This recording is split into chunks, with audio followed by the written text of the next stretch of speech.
Red सी यानी बहरे अहमर में अब सिर्फ तिजारती जहाजों की हिफाजत का मसला नहीं रहा, बल्कि यह पूरे खित्ते की सिक्योरिटी और आलमी तिजारत का बड़ा सवाल बन चुका है।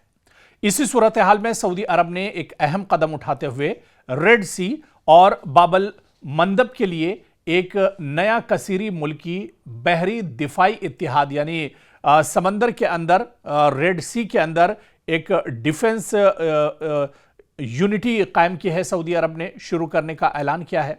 सवाल यह है कि इस इत्तिहाद में कौन कौन शामिल है, इसका मकसद क्या है, और सबसे अहम बात, क्या यह इत्तिहाद हूसियों के हमलों को रोक पाएगा, यानी हूसियों पर क्या यह काबू पा सकता है। सऊदी अरब के मुताबिक 13 दीगर ममालिक इस नए इत्तिहाद में शामिल हैं। इनमें पाकिस्तान, तुर्किया, मिस्र, Qatar, Kuwait, Bahrain, Jordan, Bangladesh, Djibouti, Somalia, Sudan, Comoros और यमन शामिल हैं, यानी ये 13 मुल्क हैं। सऊदी अरब इस इत्तिहाद का बानी और मरकजी मुल्क होगा और इसका हेडक्वार्टर भी सऊदी अरब में ही होगा। लेकिन इसकी सबसे बड़ी वजह दरअसल रेड सी और बाब अल मंदब में बढ़ते हुए हमले हैं। बाब अल मंदब और इंतहाई अहम समंदरी रास्ता है जो बहरे अहमर को खलीज अदन और फिर बहरे हिंद से जोड़ता है। इसके जरिए एशिया और यूरोप के दरमियान बड़ी मिकदार में तिजारती सामान और तवानाई की तरसील होती है।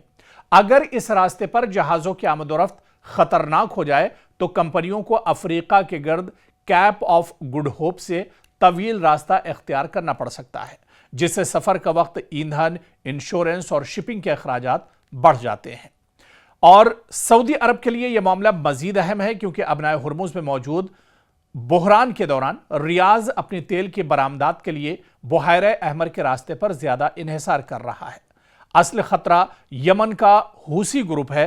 हूसी लड़ाके इसके लिए बहुत बड़ा खतरा है। गुज़िश्ता चंद हफ्तों में हूसियों ने सऊदी अरब और बहरे अहमर से मुतालिक जहाजरानी को निशाना बनाने की धमकियां दी और हमले किए हैं।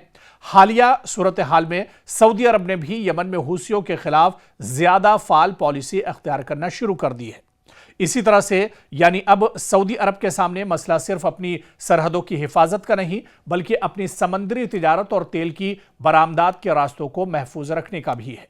दरअसल इस इत्तिहाद का ऐलान किसी नए हमलावर फौजी ब्लॉक के तौर पर नहीं किया गया है, बल्कि सऊदी अरब का कहना है कि यह इत्तिहाद दिफाई नोयत का है और किसी मखसूस मुल्क को हदफ नहीं बनाता है। इसके तहत रुकन ममालिक के दरमियान इंटेलिजेंस और मालूमात का तबादला होगा, ऑपरेशनल मनसूबाबंदी, मुश्तरका मशक़ें और बहरी कार्रवाइयों में ताउन किया जाएगा। लेकिन यहां सबसे बड़ा सवाल यह है कि क्या ये जो समंदरी दिफाई ताउन जो एक तरह से बना है, जो एक ये ताउन जिस तरह से किया जा रहा है, या एक तरह से दिफाई ग्रुप सऊदी अरब ने तश्कील दिया है, क्या हूसियों के खिलाफ ये कारगर साबित होगा?